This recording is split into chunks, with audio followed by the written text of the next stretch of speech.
Damos infinitas gracias por todas tus misericordias. Gracias, Señor, porque un día abrimos nuestro corazón a ti por el acto lindo de tu palabra y tu Espíritu Santo que nos dio ese convencimiento para entender las buenas nuevas de salvación. Señor, una vez más abrimos nuestro corazón para que seas tú ministrándonos por tu palabra, por la obra linda del Espíritu Santo. Señor, que esta palabra lleve fruto a 30, 60 y a 100 por uno. Que traiga, mi Dios, los resultados, que produzca los milagros en el corazón de tu pueblo. En el bello nombre de Jesús lo pedimos todo. Amén y amén. Vamos a abrir la palabra de Dios en Mateo capítulo 24. Vamos a leer el versículo 6. Mateo 24, 6 dice así: y oiréis de guerras y rumores de guerras. Mirad que no os turbéis, porque es necesario que todo esto acontezca, pero aún no es el fin. El Señor Jesucristo desafió al apóstol Pedro después que él, juntamente con sus demás compañeros en la barca, tuvieron temor cuando vieron a Jesús caminar sobre las aguas. Y Pedro hizo esta pregunta: ¿eres tú, Señor? Si eres tú, di que yo vaya a ti. Y Jesús lo llamó. Y Pedro empezó a experimentar un milagro, donde se alteraron las leyes naturales de la gravedad y él pudo caminar. Pero dice la Biblia que porque las olas eran tan fuertes, ocultaron a Cristo.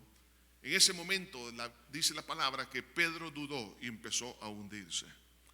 Pedro no estaba caminando por la fe completamente en la palabra que salió de los labios de Cristo, sino que cuando las olas ocultaron a Jesús, él empezó a dudar.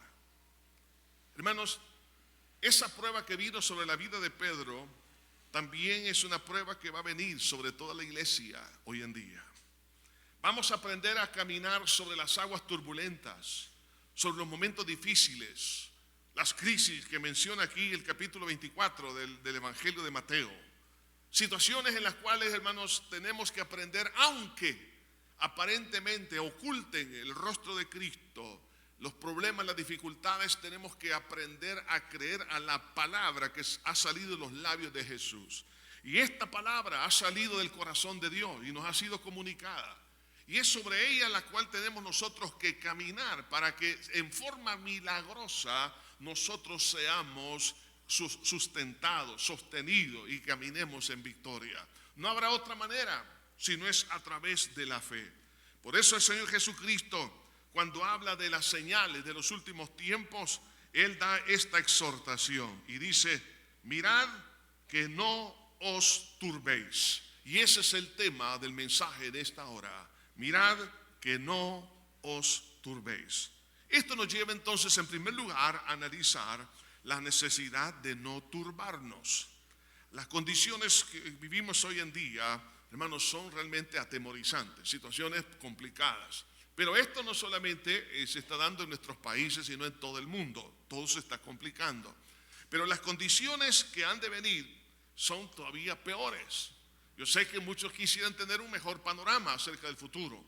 Pero la verdad que bíblicamente lo que encontramos es una complicación, y eso nosotros lo hemos estado viendo. Hagamos memoria de algunos 20 años atrás. Pregunto, ¿estamos mejor que 20 años atrás? No. Las cosas se han complicado en diferentes áreas. Ahora bien, cuando Jesús dice acá: mirad que no os turbéis, es una exhortación a proteger nuestro corazón. Es algo que nosotros debemos de hacerlo.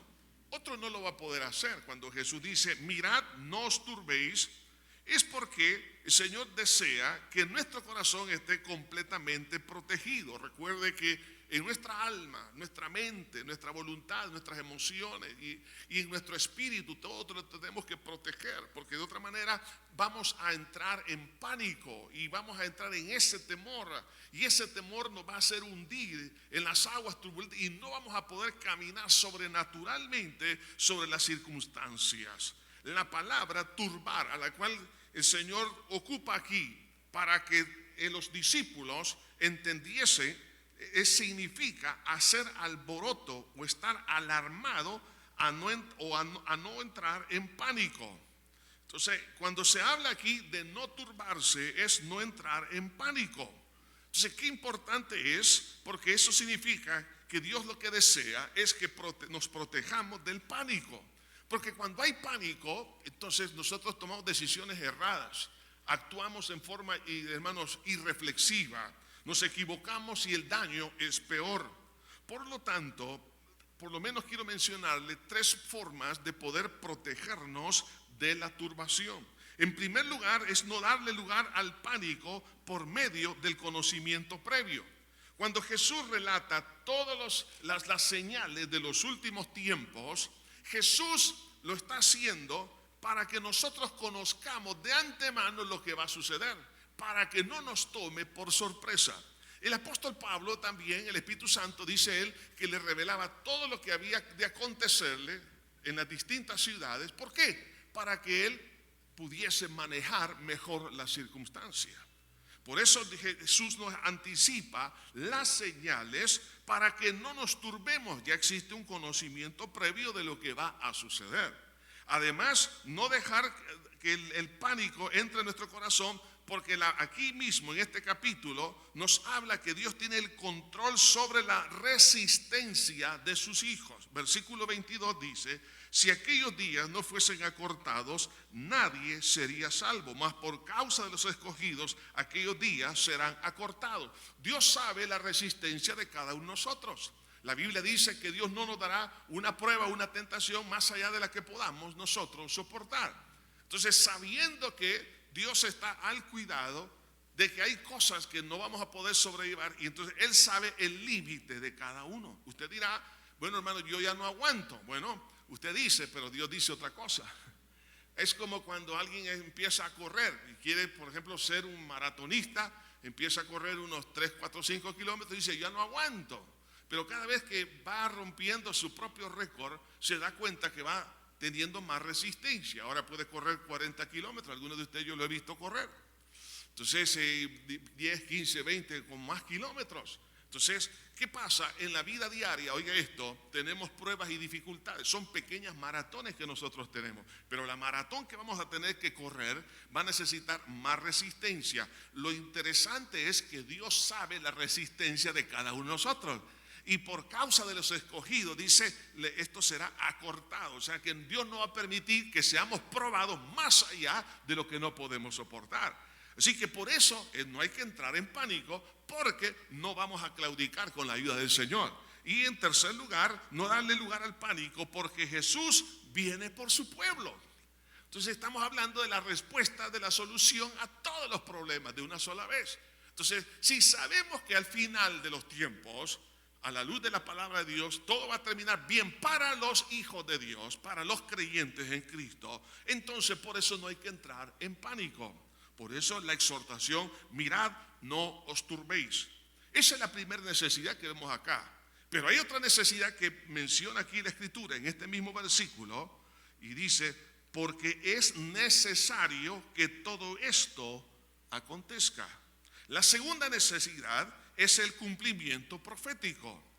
Ahora, ¿por qué razón Jesús dice que es necesario? Algunas razones quiero mencionar. La primera de ellas, para que comprendamos que Dios es el único soberano. Él tiene el control de todo. El control de la vida suya y mía, de las naciones, está en las manos de Dios. No está en manos de los gobernantes, no está en manos del dinero, no está en manos de la ciencia, de la medicina. La vida suya y mía está en las manos del Señor. Entonces, cuando miramos a la luz de la palabra y de entender que Dios está bajo control de todo y que no es Satanás el que está en control, sino que Dios, por supuesto, por eso es necesario que todo esto acontezca. Porque a la vez también nosotros estamos reafirmando la fe en la palabra. ¿Por qué? Porque si esta es palabra de Dios, tiene fiel cumplimiento. Entonces es necesario que todo esto acontezca, porque también afirma la fe que tenemos nosotros en Dios. Pero también es necesario para que realmente confiemos en que la palabra es el mapa de nuestra vida. O sea, la única manera que usted y yo vamos a poder transitar en medio de esas aguas turbulentas es a través de la fe en la palabra escrita. No habrá otra forma. Me recuerdo en un viaje misionero que hicimos, que la avioneta bimotor en la cual veníamos no tenía radar y venía en una tormenta en las montañas de Honduras. Estaba completamente cerrado el cielo, estaba lloviendo y no había radar. Ellos, los pilotos, iban al tantiómetro, hermanos. Entonces, y de repente había unas bajadas tremendas, no sé cuántos metros, pero yo sentía que el píloro me quedaba aquí, hermanos, en la garganta. Entonces el intestino delgado ya me quería. O sea, y que de repente los que íbamos ahí, estábamos así, levantamos la mano cuando veníamos en caída. ¡Ah! Y otra vez y para arriba, y así veníamos. Pero la única manera, ahí íbamos confiados en la prudencia de los pilotos. Entonces, pero claro, no es así, ¿verdad? Tiene que haber radar en todos los aviones. Entonces, igual como lo hace un piloto hoy en día, cuando hay una tormenta muy cerrada, pues claro, en todo momento van observando los instrumentos. Entonces, nosotros tenemos que observar la palabra para poder caminar sobre estas aguas, porque de otra manera la lógica nos va, hermanos, a fallar y porque vamos a entrar en desesperación y angustia. Entonces, ¿por qué es necesario el cumplimiento profético? Porque al final todo, hermanos, termina bien. Es necesario porque nosotros sabemos cómo será el final de Satanás, el final de los demonios, el final del pecador, el final de los hijos de Dios. Todo, entonces es importante el cumplimiento para que conozcamos cómo va a terminar todo, y también es necesario para que nosotros tengamos el tiempo para prepararnos. Entonces, si nosotros sabemos que se van cumpliendo estas profecías, entonces por supuesto somos más prudentes en nuestra vida personal, nuestra vida espiritual. Por eso dice la Biblia: bienaventurados los que lavan sus ropas y las han emblanquecido en la sangre del Cordero de Dios. O sea que ya el Señor sabía de antemano que usted y yo las íbamos a ensuciar. Por eso dice: bienaventurados los que la lavan. ¿Por qué hay que lavar? Porque la ensuciamos. Y cada día nosotros la ensuciamos. ¿Y cómo la lavamos? Pidiéndole perdón al Señor. Y por la fe en su sangre recibimos el perdón. O sea, estamos hablando de mantener esa vida de santidad. Entonces, esto nos lleva en esta segunda necesidad del cumplimiento profético, viendo algunas de estas razones por qué es necesario su cumplimiento. Aquí, hermanos, hay 4 bloques de señales. Y veamos el primer bloque de señal, que tiene que ver con las crisis fuera de la iglesia, a lo cual el Señor le llama principio de dolores. Esta frase, principio de dolores, es una frase que nos habla de una mujer que está ya con las contracciones, a punto de dar a luz. Las primeras contracciones no son tan dolorosas. Bueno, es lo que mi esposa me ha dicho. Pero que van en aumento y también en la frecuencia de ellas. Entonces, cuando la Biblia dice principio de dolores, es porque ya las primeras contracciones a nivel mundial se están dando. O sea, esto va anunciando que las contracciones van a ser cada vez más frecuentes y más dolorosas. Ahora, por eso que quiero que analicemos estas señales. Le voy a mencionar 7 de estas señales o crisis fuera de la iglesia. Una de ellas es los falsos profetas y los falsos cristos, de los cuales hablamos en su debida oportunidad, por lo tanto no lo vamos a hablar ahora. La segunda es guerras y rumores de guerras. Entonces, cuando la Biblia habla aquí en Mateo capítulo 24, versículo 6, habla de guerras y rumores de guerra, habla de contiendas o confrontaciones militares, pero también amenazas militares. Entonces, por supuesto, guerras siempre han habido a lo largo de la historia. Sin embargo, cuando la Biblia habla de estas guerras y rumores de guerra, está hablando de la cantidad y simultaneidad y, hermano, a nivel global, que van a empezar a darse. Entonces, esta es otra de las señales, porque nos está hablando de la descomposición moral de las naciones, del aborrecimiento, porque ¿de dónde surge la guerra? Las guerras surgen del corazón del hombre. Así dijo Jesús: del corazón viene la guerra, por envidia, por avaricia, hermano, por injusticia, por lo que usted quiera. Entonces de ahí nace, y entonces estos corazones llenos de esa maldad instrumentalizan a los ejércitos, instrumentalizan a las naciones, los embaucan en un proyecto realmente que es totalmente, digamos, contrario a la voluntad de Dios. Pero ¿es por qué? Porque es el producto del mismo pecado del corazón del hombre. La otra señal, la tercera señal, es que se levantará, dice aquí, nación contra nación. Versículo 7 dice, porque se levantará nación contra nación y reino contra reino, y habrá pestes y hambres y terremotos en diferentes lugares. Ve aquí la palabra nación. Hay que entender lo que la definición es diferente como lo definen las Naciones Unidas. Las Naciones Unidas define la palabra nación como una república, un país. La Biblia, cuando habla de nación, habla de grupos étnicos, es decir, que tienen una misma lengua, tienen una misma idiosincrasia, tienen una misma costumbre. Por ejemplo, el país de Pakistán, él tiene 12 naciones dentro de su territorio.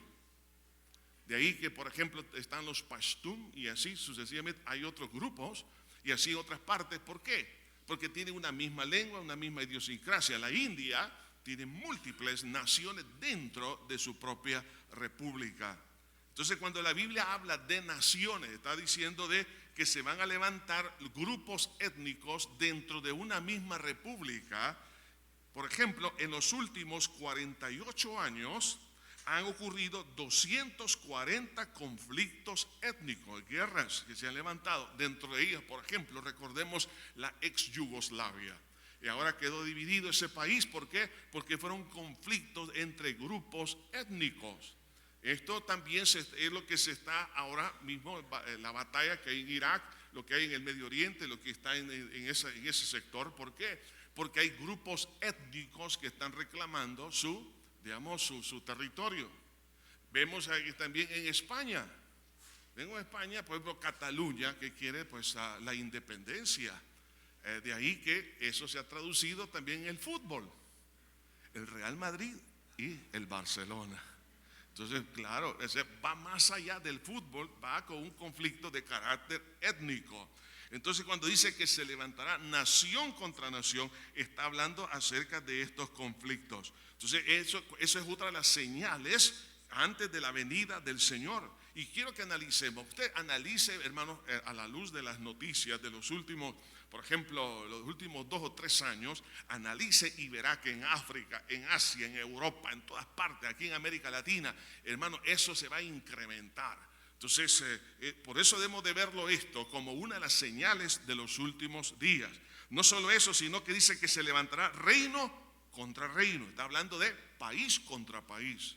También la quinta señal es habrá hambres en diferentes lugares. La palabra hambre en la palabra griega significa carencia de alimentos que provoca el hambre. O sea que habrá escasez porque no hay suficiente producción. Entonces, según la FAO, hermanos, la verdad que dentro de unos 20 años va a haber una crisis tan severa por la falta de alimento, porque hay un crecimiento poblacional grande en toda la tierra. Uno de los, momentos más difíciles que está viviendo es porque a nivel mundial la deforestación se debe a la agricultura, no tanto a la construcción. Muchas veces se le echa la culpa a la construcción, que está deforestando. No. Los primeros que están deforestando es los agricultores. ¿Por qué? Porque hay necesidad de sembrar arroz, sembrar maíz, sembrar el trigo. ¿Por qué? Porque hay necesidad de alimentación. Entonces, cuando habla aquí de carencia de alimentos, o sea que va a haber insuficiencia a nivel mundial. Entonces, cuando veamos esta señal, antes se han visto a lo largo de la historia hambres regionalizadas. Aún en Israel hubieron momentos de hambre en el tiempo de Acab, ¿verdad? Y el tiempo del profeta Elías. Vemos hambre también que hubo en el tiempo de la iglesia en el libro de los Hechos. Hubo hambre en esa región. Y podemos hablar de hambre en diferentes naciones a lo largo de la historia. Pero cuando habla aquí de hambre, habla que habrá insuficiencia alimentaria en toda la tierra. A eso hay que tener, hermanos, tomar muy en cuenta. La sexta señal que vemos aquí es sobre las pestes. Dice aquí que hemos leído pestes.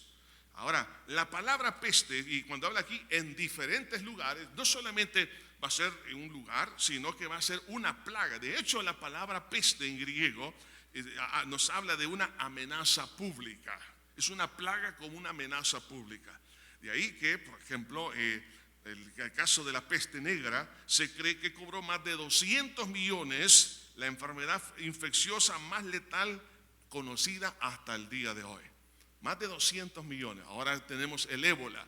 Se habla de otro virus que es peor que el ébola porque mata a las personas en menos tiempo. Entonces va a haber un momento en que no habrá, digamos, control de esto. ¿Por qué? Porque habrá una mutación dentro de de los mismos virus, de los mismos agentes que están provocando las pestes, que no habrá forma de poder controlarlo.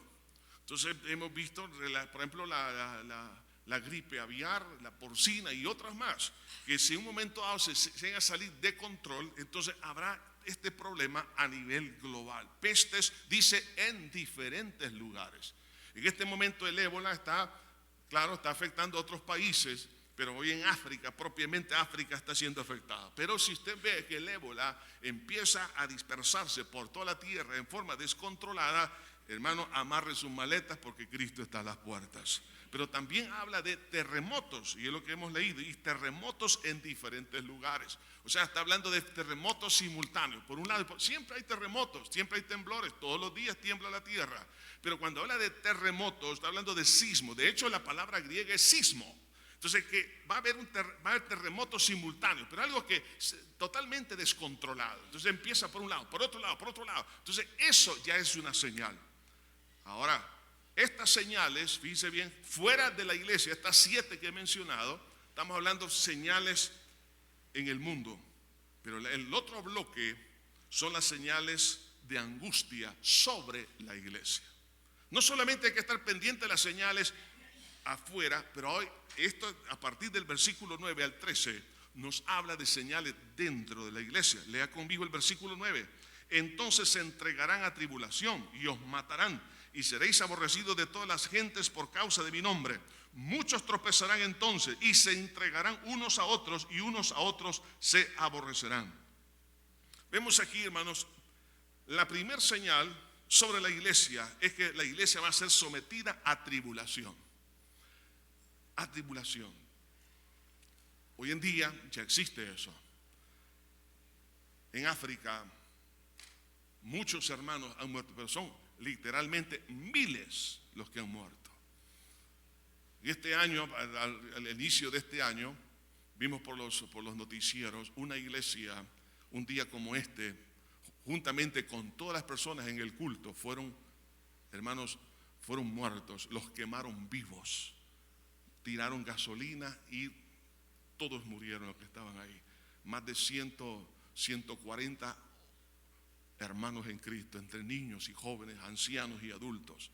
Y eso se extendió en otras iglesias. Y esto, hermano, ha sido una tribulación que ha habido. Pero cuando habla aquí, que dice, os entregarán a tribulación. O sea que habrá un momento en que la tribulación se va a extender en toda la tierra. Hoy en día ser cristiano tiene, hermanos, ciertas prerrogativas y cierta estimación. Pero habrá un momento en que se va a dar vuelta, hermanos, aquel rostro que parecía amable, pero ahora es un rostro de odio, de aborrecimiento. Y la iglesia va a ser sometida a tribulación. Mi gran preocupación, hermanos, es que hoy en día muchos han estado pendientes de un evangelio light, un evangelio sin cruz, un evangelio sin precio. Pero Jesús nunca habló de tal cosa. Es más, cuando las mujeres lloraban, cuando Jesús iba camino al Gólgota, les dijo, no lloren por mí, lloren por sus hijos, porque si en el árbol verde hacen esto, ¿qué no se hará en el seco? Entonces, el Señor nos ha advertido que estas tribulaciones, estos problemas van a venir. Pero hoy en día, ¿qué es lo que nos gusta escuchar? Bueno, que yo tenga total seguridad económica, en la salud, en mi trabajo, en mi familia, que no me falte nada, y que el evangelio es vivir como ricos y famosos, y que no llegue ni siquiera el zancudo del chikungunya. O sea, que no le pase absolutamente nada. Eso no es el evangelio. Eso es falsas esperanzas. Esos son vendas mágicas que le han vendido. Esos son amuletos intelectuales que le han metido en la mente a mucha gente, creyendo en esos amuletos y creyendo que así es, pero no es así. Mas el Señor dice aquí, hablando de la iglesia, os van a someter a tribulación. ¿Qué va a pasar con esos que tienen esa mentalidad? Van entonces a empezar a dudar. Hermano, mire, cuánta gente de repente me dice a mí, pastor, ¿y por qué mi pariente, en este caso un papá, una mamá, un hijo, lo que sea, se murió. Si Dios me había prometido que no iba a morir, que Dios lo iba a sanar. Nada menos hace menos de un mes me dijeron eso. Yo le dije, ¿quién le dijo a usted? Que llegaron a profetizarme. Es que hay consoladoras. Yo no sé por qué las mujeres se meten más en esto, hermanos. Hasta son chambrosas en las partes, o tomando la palabra de Dios, hermanos, como una manipulando. Así dice Dios que tu familiar Dios lo va a sanar y que no habrá muerte. Y después se resienten con Dios y dicen, ¿por qué Dios entonces permitió que se muriera? Entonces Dios me falló. No, le falló esa hermana que anda hablando en nombre de Dios, pero que Dios no le mandó a decir nada. Entonces, hermanos, mire, estas cosas se están dando. Entonces la gente cree que nosotros vamos a estar inmunes a la tribulación. Lo siento, señores, estamos tomando la cruz de Cristo hasta el final. Así que habrá tribulación. Segundo, dice, os matarán. O sea, que está hablando aquí, hermano, eso está pasando. Uno de los países donde más persecución hay es Corea del Norte. Vemos el país de Pakistán, Afganistán, es donde más están matando cristianos. Lo que pasa es que las noticias no salen, hermanos, por los periódicos, los noticieros. Lo vemos en África, lo vemos en otras partes. Y mucho de lo que sale, hermano, realmente es poco, es la punta del iceberg. De ahí que nosotros necesitamos comprender que lo que dice aquí, os matarán. O sea, va a ser de una forma generalizada. Viene el momento en toda la tierra que habrá persecución sobre la iglesia. La tercera señal, dice aquí la última parte del versículo 9. Y seréis aborrecidos de todas las gentes por causa de mi nombre. Aquel que es cristiano firme, en lugar de encontrar simpatía social, va a encontrar rechazo. Dice acá, dice, y seréis aborrecidos de todas las gentes por causa de mi nombre. ¿Y qué van a ser las consecuencias? Pero fíjese bien, el hecho de ser aborrecido significa que en el mismo seno familiar la esposa va a aborrecer a su esposo por ser cristiano comprometido. El hijo aborrecerá al padre por ello y el padre al hijo. En el trabajo no va a encontrar trabajo porque será aborrecido por ser cristiano, aunque sea capaz de desarrollar esa tarea que está haciendo en el trabajo, y lo van a quitar por eso. Socialmente no va a encontrar espacio. Algunos no van a encontrar oportunidades para entrar a las universidades, como sucedió en los tiempos pasados. Hoy en día también aquí en el país se dio eso bastante. Al principio, hermanos, de la década de los 80, por ser cristianos no podían entrar a colegios religiosos. ¿Por qué? Por ser cristianos. Eso motivó a que nosotros abriéramos colegios para que la iglesia tuviera colegios donde se recibieran educación.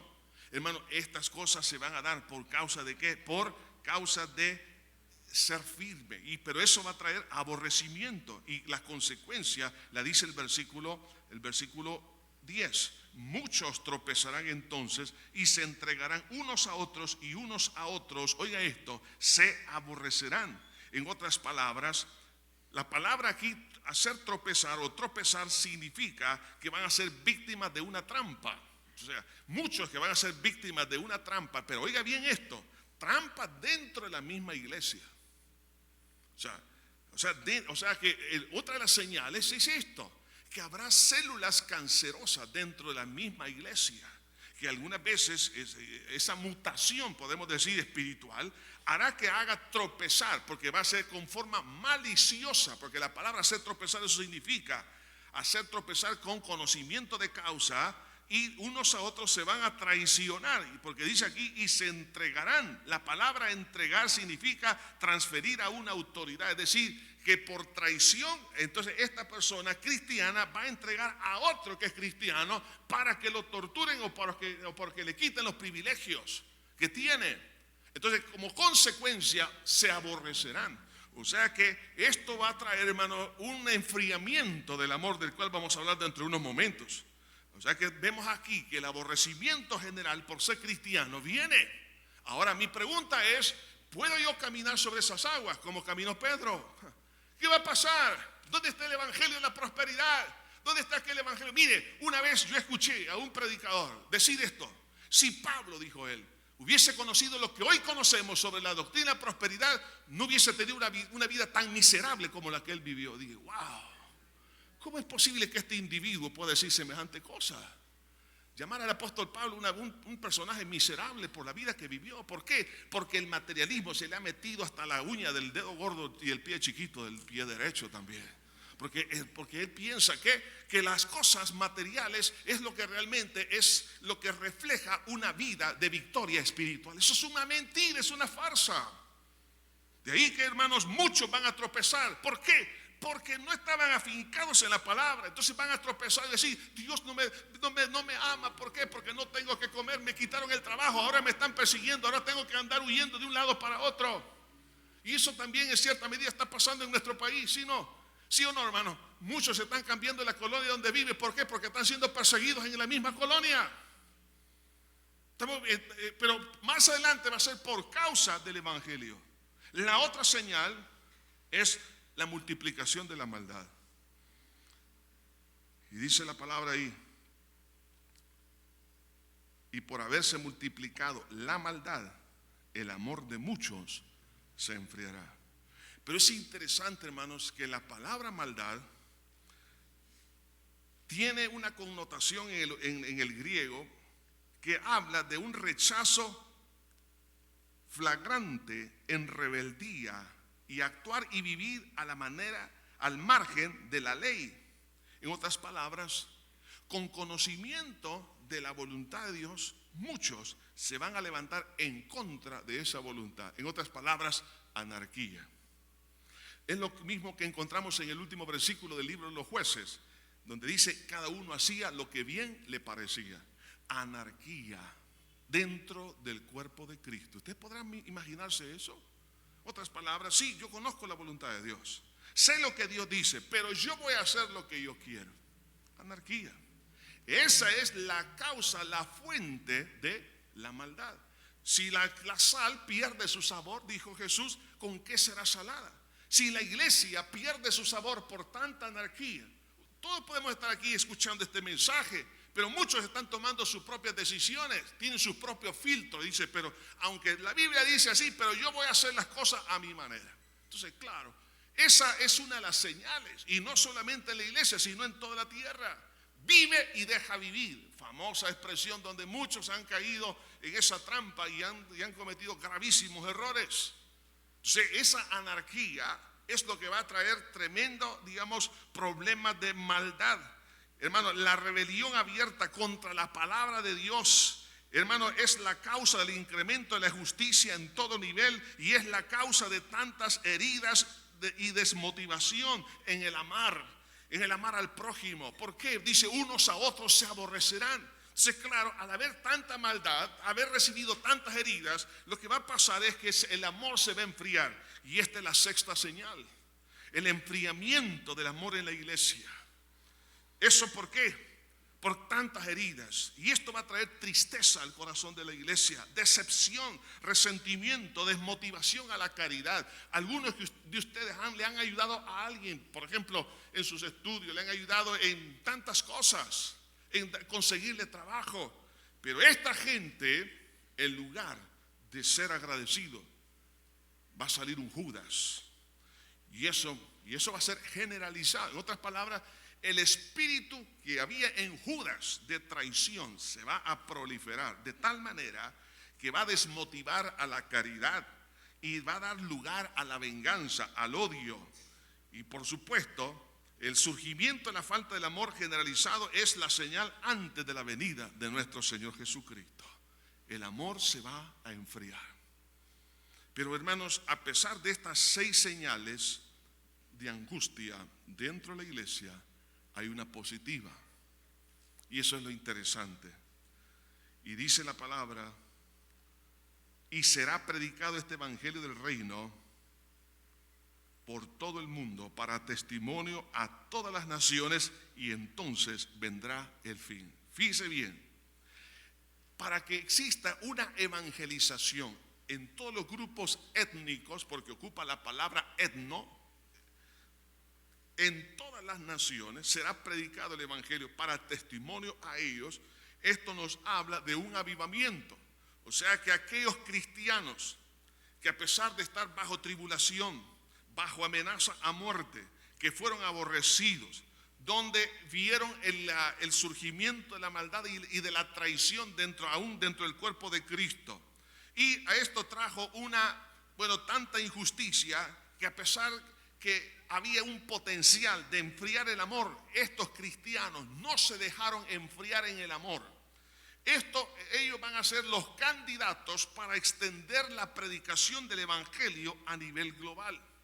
Cuando habla aquí y será predicado este evangelio del reino, es porque se va a cumplir la promesa que encontramos en el libro de Joel, que la gloria postrera será mayor que la primera. Si el evangelismo que vemos en el libro de los Hechos fue un evangelismo regional, pero en este caso va a ser a nivel global, en todas las naciones de la tierra. Entonces, hermano, una cosa interesante va a ocurrir. Uno de los grandes y más grandes avivamientos, el más grande de todos los avivamientos, va a ocurrir antes que Cristo venga. La pregunta es, si yo he aprendido a caminar sobre las aguas personales, oiga, todos tenemos tribulaciones y pruebas. La pregunta es, ¿me mantengo caminando sobre las aguas o no?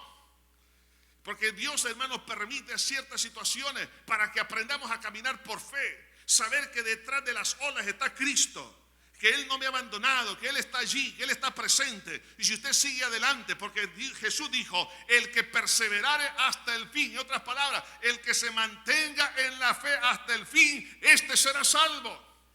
El que se mantenga en la fe, no el que claudica o el que llega a la apostasía.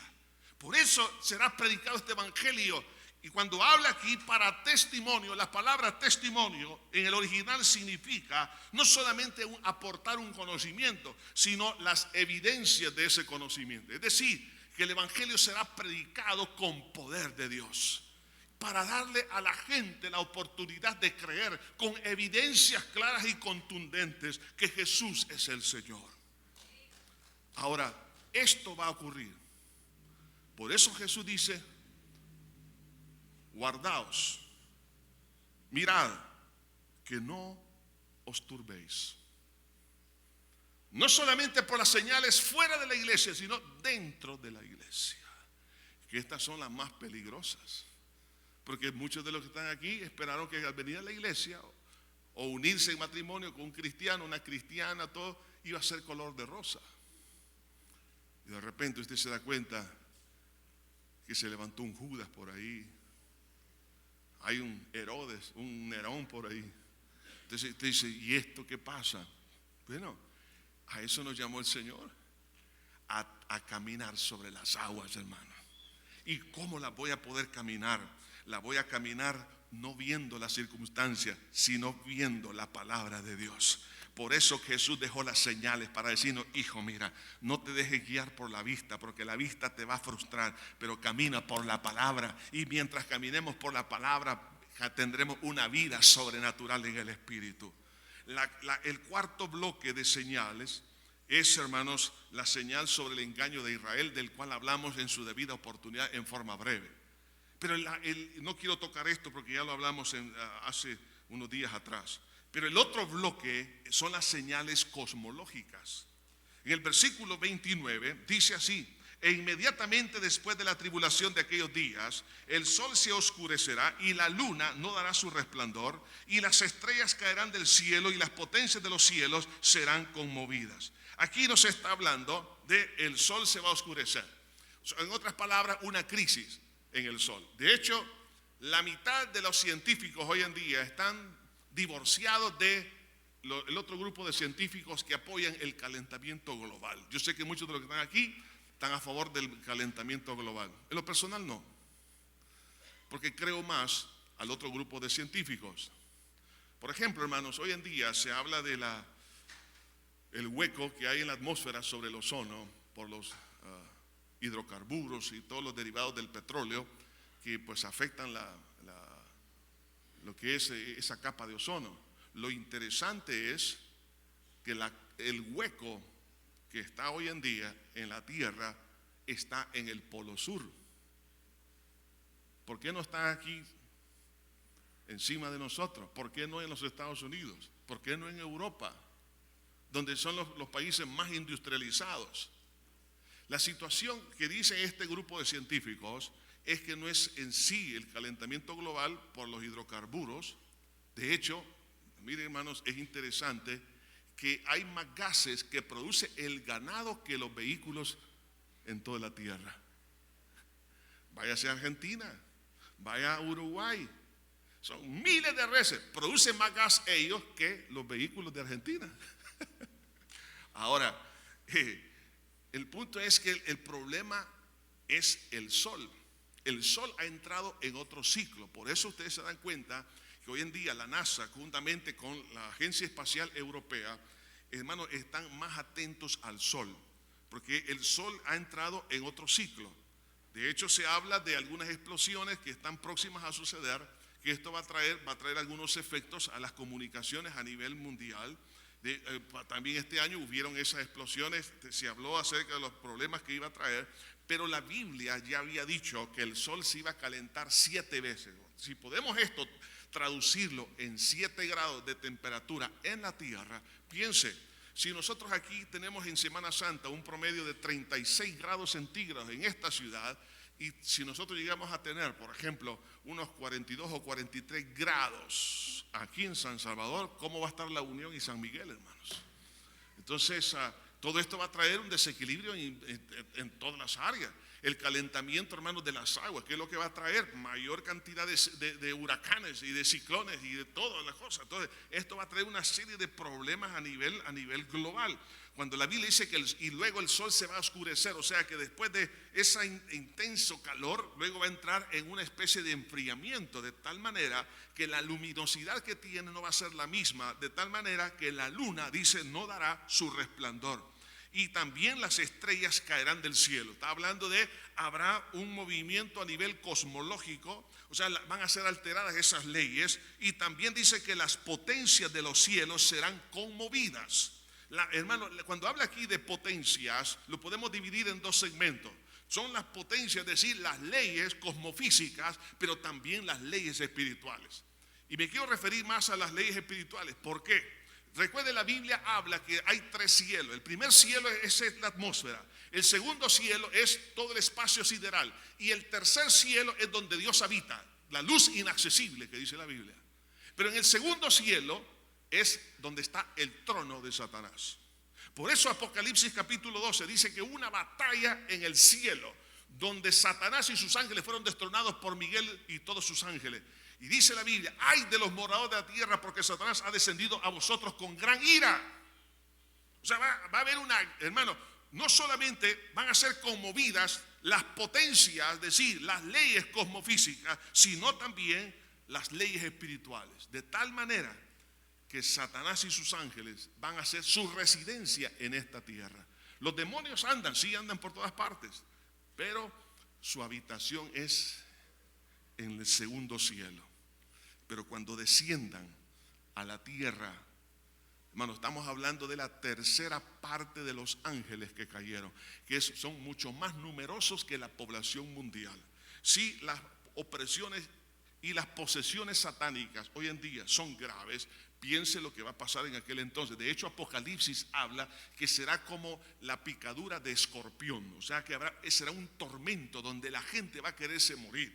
Si hoy en día muchos se quieren morir por cuando encuentran alguna opresión, se sienten acosados por el temor y tantas cosas, en aquel momento las opresiones satánicas van, hermanos, o sea, van a ser tan severas que muchos van a querer intentarse suicidar por 6 meses y no lo van a poder lograr. Ahí usted léalo en el libro de Apocalipsis, todo lo que dice. Ahora bien, si nosotros vemos estos 4 grupos de señales, entonces Jesús, haciendo un resumen de todo esto, en el versículo 28 dice, porque donde quiera que estuviere el cuerpo muerto, ahí se juntarán las águilas. En nuestro país, o sea, esto es bien común que lo veamos en el campo, en las carreteras. De repente usted empieza a ver una cantidad de sopilotes que están ahí volando en círculo. Usted ya sabe que hay un cuerpo que está muerto. Es lo que Jesús está diciendo. Cuando empecemos a ver esta cantidad de señales que se empiezan a mover, y está indicando que Cristo está a las puertas. Estos 4 bloques de señales, hermanos, nos hablan de la venida inminente del Señor. Pero esto nos lleva a la tercera gran necesidad. La primera es: no os turbéis. La segunda es necesario que todo esto se cumpla. La tercera la encontramos en el versículo 30, que dice: entonces aparecerá la señal del Hijo del Hombre en el cielo. Entonces lamentarán todas las tribus de la tierra y verán al Hijo del Hombre viniendo sobre las nubes del cielo con poder y gran gloria. Y enviará a sus ángeles con gran voz de trompeta, y juntarán a sus escogidos de los 4 vientos, desde un extremo del cielo hasta el otro. Lo que vemos aquí, hermanos, la necesidad de que Jesús venga por sus hijos. El mundo no tiene respuesta desde el punto de vista económico, político, militar, educativo. No habrá composición. Más bien hay un deterioro que va incrementándose. La única solución es que Cristo venga a esta tierra a poner realmente en orden todas las cosas. Y para hacer eso, lo primero va a ser que va a atar a Satanás y a sus demonios. Lo va a atar y lo va a echar al abismo. ¿Para qué? Para que no estorben al género humano. Y nadie puede hacer eso, solo Dios lo puede hacer. Y Cristo, como es Dios, Él lo va a hacer. Por eso el Señor Jesucristo, cuando estaba en el momento de la última cena, les habla a los discípulos. En Juan capítulo 14, les dice estas palabras: no se turbe vuestro corazón. ¿Creéis en Dios? Creed también en mí. En la casa de mi Padre muchas moradas hay. Si así no fuera, yo os lo hubiera dicho. Voy pues a preparar lugar para vosotros. Si me fuere y os prepararé lugar, vendré otra vez y os tomaré a mí mismo, para que donde yo estoy, vosotros también estéis. Dígame, gloria a Dios. ¿Qué lugar más seguro que estar en la presencia de Dios? Entonces, de ahí que Cristo, cuando venga, hermano, por su iglesia, lo mejor es estar con el Señor. Entonces es una necesidad. Por eso dice la Biblia en el libro de Apocalipsis: el Espíritu y la iglesia dicen ven. La solución está en Jesús. Tristemente, algunos piensan que ellos son la solución. No. Nada va a cambiar en forma sustancial hasta que Cristo venga. Claro, como seres humanos tenemos de hacer nuestra parte, lo mejor que podamos. Pero la solución concreta y absoluta está en las manos del Señor. Ahora bien, esta venida para algunos será de lamentación y para otros de gozo. Por eso dice aquí: y habrá gran lamento. La pregunta es: ¿por qué habrá lamentación en todas las naciones? La lamentación va a ser para los incrédulos, para los que rechazaron a Jesús como el único Salvador. Muchas religiones dicen que ellos tienen la verdad, pero cuando aparezca la verdad, que es Jesús, porque Él dijo: yo soy el camino, la verdad y la vida. Cuando esa verdad aparezca en el cielo, con gloria, habrá, dice, gran lamentación. La palabra lamentación en griego significa golpearse el pecho en señal de dolor. Esto fue lo que pasó cuando Cristo muere en la cruz del Calvario. Muchos se burlaban. Dentro de ellos estaban los romanos, los judíos, los sacerdotes. Si eres el Hijo de Dios, desciende de la cruz. ¿Cuánta gente no se ha burlado? ¿Cuántos compañeros de su trabajo no se han burlado? A esos cristianos fanáticos se burlan. Pero cuando Cristo aparezca y se den cuenta que Él es la verdad, habrá gran lamentación, como cuando Cristo muere, cuando vieron la señal que el cielo se oscureció y hubo un gran terremoto, y cuando Cristo dijo: consumado es, la gloria que estaba contenida en ese cuerpo salió. Entonces el soldado romano dijo: este es el Hijo de Dios. Y toda la gente estaba golpeándose el pecho como diciendo: ¿qué hicimos?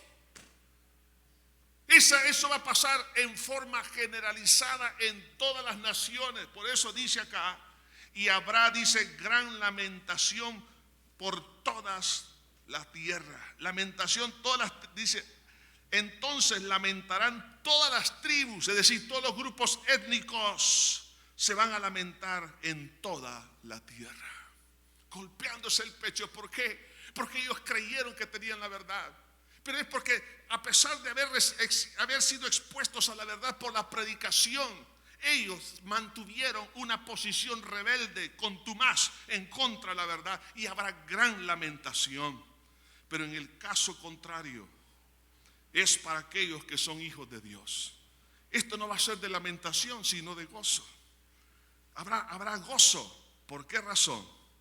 Porque dice la palabra de Dios en Juan capítulo 5, versículo 24 al 25.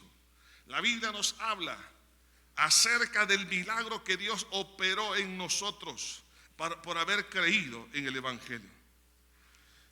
De cierto os digo, que el que oye mi palabra y cree en el que me envió tiene vida eterna y no vendrá condenación, mas ha pasado de muerte a vida.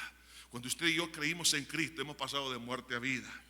De cierto os digo, viene la hora, y la hora es cuando los muertos oirán la voz del Hijo de Dios, y los que la oyeren vivirán. Gloria a Dios, porque un día oímos el Evangelio de Cristo y nuestra alma vivió, ¿sí o no, hermanos? Pero no solo eso, habla de la resurrección cuando dice: porque como el Padre tiene vida en sí mismo, así también ha dado al Hijo el tener vida en sí mismo, y también le dio autoridad para hacer juicio, por cuanto es el Hijo del Hombre. No os maravilléis de esto, porque vendrá hora cuando todos los que están en los sepulcros oirán la voz, y los que hicieron lo bueno saldrán a resurrección de vida, mas los que hicieron lo malo a resurrección de condenación. Viene la hora cuando, como dice aquí en Mateo 4, 24, 29 y 30 al 31, que enviará a sus ángeles a recoger a sus elegidos. ¿Quiénes son esos elegidos? Son los que un día eligieron a Cristo como su único y suficiente Salvador. Cuando escucharon la palabra, aceptaron esa verdad. Por lo tanto, es lo que dice Romanos capítulo 8, a los que antes conoció, es decir, en su presencia Dios vio que usted un día usted iba a aceptar a Cristo, y usted sabe dónde aceptó a Cristo, y Cristo lo vio en la distancia, y cuando usted recibió a Cristo, por eso Dios lo eligió y lo predestinó para que fuese santificado a la semejanza de nuestro Señor Jesucristo. A eso lo va a recoger de toda la tierra.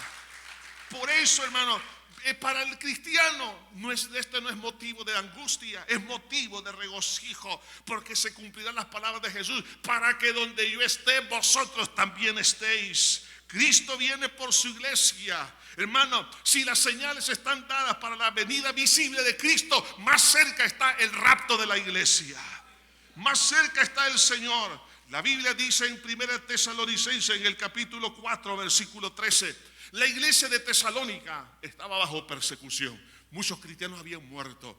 Los hermanos que no tenían mucha enseñanza para ese entonces se preguntaban: ¿y qué de mis seres queridos que murieron? ¿Qué pasó? Mas el Espíritu Santo inspira a Pablo para que les escriba y les dice: tampoco queremos, hermanos, que ignoréis acerca de los que duermen, para que no os entristezcáis como los otros que no tienen esperanza. Porque si creemos que Jesús murió y resucitó, así también traerá Dios con Jesús a los que durmieron en Él, es decir, los que murieron en Cristo. Por lo cual os decimos esto en palabra del Señor, que nosotros que vivamos, que habremos quedado hasta la venida del Señor, no precederemos a los que durmieron. Porque el Señor mismo, con voz de mando, con voz de arcángel, con trompeta de Dios, descenderá del cielo, y los muertos en Cristo resucitarán primero. Luego nosotros, los que vivimos, los que hayamos quedado, seremos arrebatados juntamente con ellos en las nubes para recibir al Señor en el aire, y así estaremos siempre con el Señor. Por tanto, alentaos los unos a los otros con estas palabras. Lindo, ¿eh? Alentaos los unos a los otros con estas palabras. ¿Por qué razón? Porque la venida de Cristo, hermanos, resuelve todas las situaciones complicadas de nuestra vida. Y porque un día nosotros escogimos, hermanos, a Cristo como nuestro Salvador. Y el Señor va a recoger a su pueblo.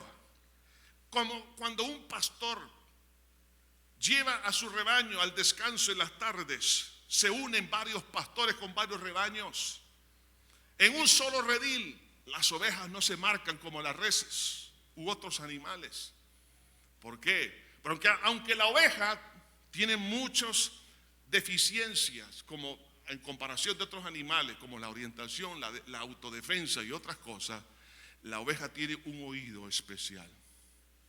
La oveja graba el timbre, la voz de su pastor. Y cuando lo llevan al redil en la mañana, fíjense bien, los distintos pastores se ponen en un extremo y empiezan a llamar a la oveja. La oveja reconoce a su pastor y ellas solitas se separan. Jesús dijo: mis ovejas oyen mi voz.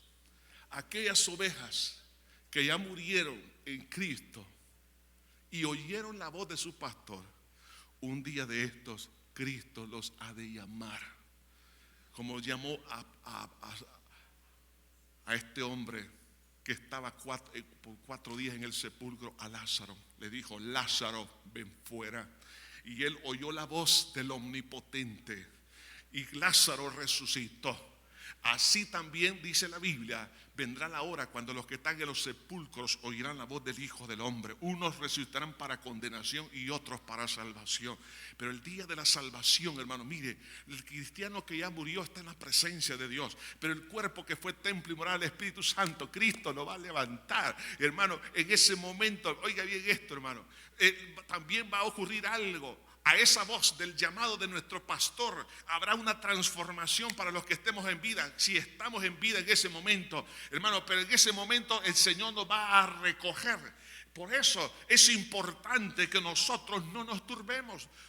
Mirad, no os turbéis. ¿Por qué? Porque Cristo viene por su iglesia. Usted tiene problemas serios, graves, sí, hermano, sí son, pero aprenda a caminar por la palabra. En esas aguas turbulentas, dígale: Señor Jesús, yo voy a caminar no por la vista, no por mi razonamiento, no por entender las cosas. Hay cosas que no entiendo, pero voy a caminar por lo que dice tu palabra. Y ahí me voy a sostener, aunque ande en valle de sombra de muerte, no temeré mal alguno, porque tú estarás conmigo, Señor. No entiendo por qué algunos se apartan de tus caminos. No entiendo por qué hay células cancerosas dentro del cuerpo de Cristo. No entiendo por qué tantas guerras y maldades y todo eso. Pero Señor, yo voy a creer a tu palabra y voy a creer al testimonio interno del Espíritu Santo en mi corazón. Y yo sé que tú vienes por mí, y cuando vengas por mí, todo va a cambiar. Por eso, hermano, no os turbéis, dijo el Señor Jesucristo. Mirad, no os turbéis.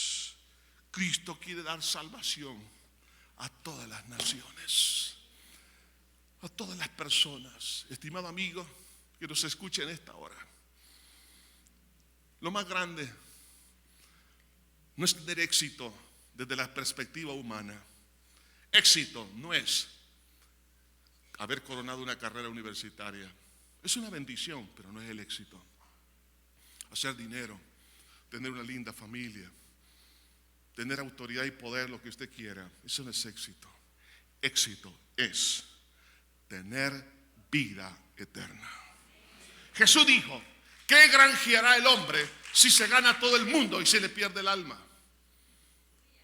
¿De qué sirven aquellos elogios en el cementerio cuando esa persona está sufriendo eternamente? Hermanos, es mejor escuchar las palabras de Jesús: venid, buen siervo y fiel, en lo poco has sido fiel, en lo mucho te pondré, entra en el gozo de tu Señor. Eso es éxito. Si usted está aquí en esta hora, y los que me escuchan a través de los diferentes medios de comunicación, quiero decirles: Jesús está a las puertas. Usted puede discernir por el cumplimiento profético, pero Dios está tocando la puerta de su corazón, diciéndole: hija, hijo, dame tu vida, dame tu corazón. Obedezca en esta hora. Cierre sus ojos. Vamos a orar. Incline su cabeza ahí donde usted se encuentra. Y aquellos que están en los diferentes medios de comunicación escuchando esta palabra, sobre todo aquellos que van manejando, no cierre sus ojos, pero repite esta oración conmigo. Si usted quiere entregarle su vida a Cristo, diga conmigo esta oración: Dios eterno, reconozco que soy pecador. He hecho lo malo delante de tus ojos. He sido un ingrato, un blasfemo, un idólatra, un malvado. Te he ofendido gravemente, Dios mío, y también a mi prójimo. Me duele en el corazón el haber pecado contra ti, pero creo que a través de tu muerte tú me das el perdón de todos mis pecados. es la amnistía que tú me das. Y yo lo creo. Creo que resucitaste para declararme inocente delante de tus ojos. Por lo tanto, te abro mi corazón y venga a nacer a este pesebre de mi alma. Venga a nacer a mi corazón. Te recibo como mi Salvador y Señor. Perdóname. Gracias, Jesús. Y así como tú me has perdonado, perdono a toda persona que me ha ofendido. Ayúdame a mantenerme fiel hasta que tú vengas. Siga orando, por favor, con sus propias palabras. Iglesia de Cristo, todos aquellos que ya dimos este paso, la exhortación es: mirad, no os turbéis. Tomemos las medidas necesarias para no entrar en pánico, más bien en gozo y en alabanza, porque nuestra redención está cerca. Señor, te damos gracias. Gracias, Señor, porque un día cambiaste nuestro destino de muerte en vida. Cambiaste, Señor, nuestro lamento en baile. Arrancaste nuestras iniquidades y nos diste de tu santidad. Perdónanos, Señor, por no caminar por fe. Perdónanos, Señor, por dejarnos seducir por las angustias, por mirar más los problemas que a tu palabra. Si tú le diste palabra a Pedro, aunque las olas te ocultasen de los ojos de él, no significaba que la palabra había perdido validez. Señor, en este día, como iglesia, queremos caminar en la palabra. Ayúdanos, Señor. Gracias, Jesús.